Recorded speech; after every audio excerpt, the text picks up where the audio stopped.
My name is Johan Oldenkamp, and I'm a researcher. I research everything that is important to me.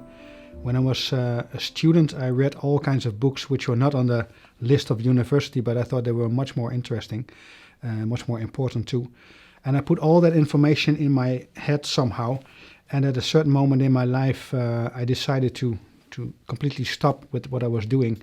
And from that day on, I was able to integrate all those different insights from all those years, which were somehow in the back of my mind, into a complete new system. And that's what I call holy science, the science of the whole of everything.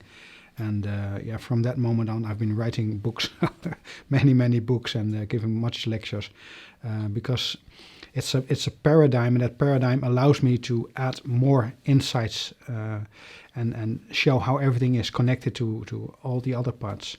So it's a fantastic journey so far.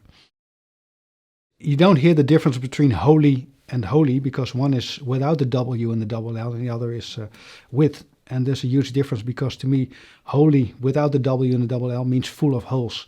And those stories, they are not complete. Some essential parts are lacking, and that's what I think is true for the universities, but also for the religions. So they don't tell us the whole story. They tell us only the parts that they want us to know, and the rest they either changed or they just left out. And holy with W and double L is the whole of everything. So it makes it complete again. And it's the same like healing. Healing is also whole making whole. So when you are whole again, then you're healed. It's a classic story from the New Testament, the story of the wise man who builds his house on rock and the not so wise man who built a house on sand. But that house is a metaphor for our understanding of reality. And you can understand the reality by accepting all the things people have told you at school or anywhere else, the television. If you accept all that, then you are actually building a house on sand, because most of that is not true. So you have to start afresh. You have to break down the old house, which was built on sand, and you start to make your own new house on rock. And that means that you have to forget everything that you thought was true. Start all over again, afresh, and from that you build little by little a new house. And you can only build things, can use things for building if it is 100% true. So you have to check every tiny bit of it, and only then you can build. To me, there are two essential features of the truth. First, it has to be simple. And if you look at the university theories, they're absolutely not simple, so they're not true. And it has to be logical. If it doesn't make any sense, then it probably is not true either. So if it is factual and it's logical, then you can start building little by little. And that's what I've been doing for some time now. Yeah, when you look at the first chapter of Genesis, then you see that there is a creational story in which everything is created in 6 days. But those days are not referring to time as a time period, but they're referring to a level. And actually it's a top-down description of our whole of reality, starting with God at the top, then the universe, then the galaxy, then our solar system, then the planets, then our own planet, and at the bottom you find you can call it the flat worlds, where people have no idea how the hierarchy above them is really created.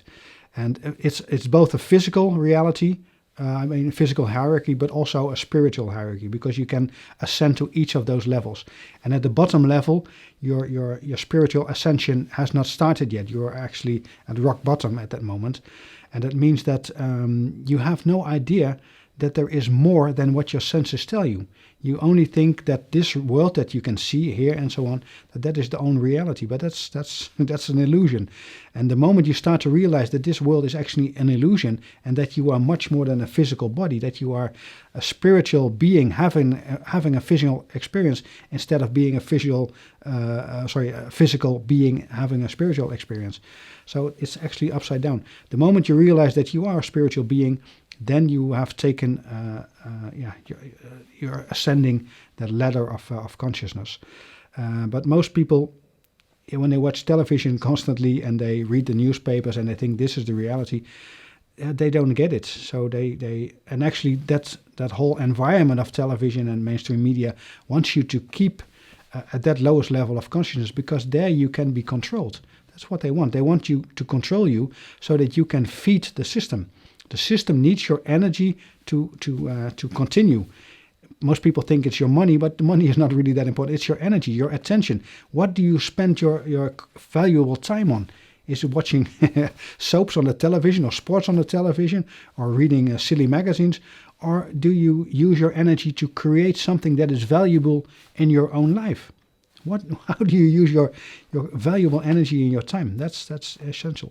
So they want the systems, the so-called system, you can also call it the matrix, doesn't really matter, wants you to be as low as possible, because there they can manipulate you. But the moment you start to see through the illusion, then you free yourself, and then you can ascend to a higher level. That's actually the Genesis chapter 1 is all about.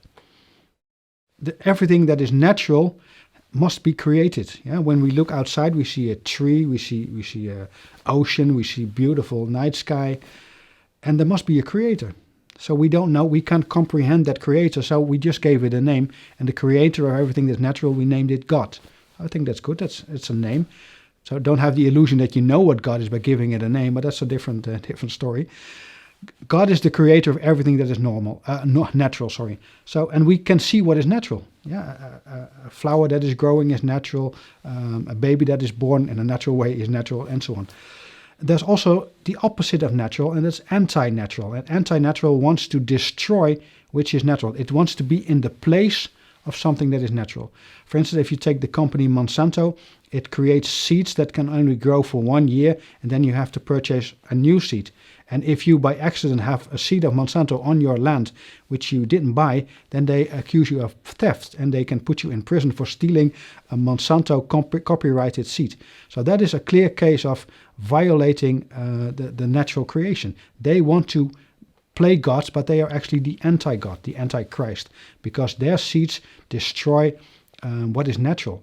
Another example, if you brush your teeth with fluoride, then the fluoride inside destroys your pineal gland. It calcifies it, and therefore your pineal gland is not functioning good anymore. And then you cannot longer see the world beyond the physical reality. So you don't get into contact with the energies. Yeah, you cannot feel the moods for other people and so on. So you become really, you make something not working which was natural. In this case, your third eye chakra, also called like that. So by using fluoride, you also violate actually that commandment. Do not copy God's creation, or do not mess with God's creation, which is the second commandment. So it's all about working along with the natural world, and for most certainly not work against the natural world. So you have the natural and the anti-natural, those are the two extremes, and in between there is the unnatural. Yeah, for instance, I'm sitting on a plastic chair, it doesn't grow on a tree. So, but this is not anti-natural, because I can sit here, but I can also sit on a branch or whatever. Yeah, I can sit on the ground. But it's just an aid for me. So unnatural is okay. Natural is of course the best, but anti-natural, that is it's not allowed. It's forbidden, so to say. And that's what the game is about. There is a group of people who want to control this world, and their agenda is to make everything that is natural away and replace it by anti-natural. And when they have succeeded in doing that, then they have won the game, so to say. It's the game of them against God. And God is the natural world, including us, and they are the anti-natural people, or you can also call them the Satanists or whatever, anti-Christian people. It starts with understanding what the Bible is. The Bible has two parts, a New Testament and an Old Testament, and it is exactly what the word says. It's a testament, so it's a will. And the will tells us there is a legacy, and the legacy that we can inherit is the world, or this planet. But we need to do something. There is a condition, and the condition that is referring to the Ten Commandments. So when we live according to the Ten Commandments, then we are entitled to our heritage. That's very simple.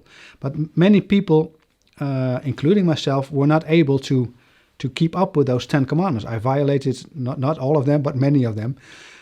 So my heritage was gone. No more legacy for me. And therefore, fortunately, there is the New Testament that tells you what you should do in order to regain your birthright, to make sure that you're entitled again to that legacy. And that is very simple: to repent. The whole New Testament is all about how to become in line again with behaving according to the Ten Commandments. So the main aspect of the Old Testament are the Ten Commandments, and the main aspect of the New Testament is to repent. And that's the essence. And the Ten Commandments are very simple to understand, actually, because the first 5 are spiritual precepts, and the second 5 are social. So the social are just here to make sure that we can get along with each other, that I don't murder you and you don't murder me, and so on. Those are the last 5 are really simple, really straightforward, and the first 5 need a little bit more explanation because the wording in the current version of the Bible not really helpful in most cases. But when you interpret it a little bit different with the knowledge I added to it, then it becomes really simple. And it's in essence, the first 5 are about raising your consciousness to the highest level, and that highest level you can refer to as the 7th heaven, because there are 7 heavens. And that 7th heaven, you can also call it the Sabbath or the 7th day.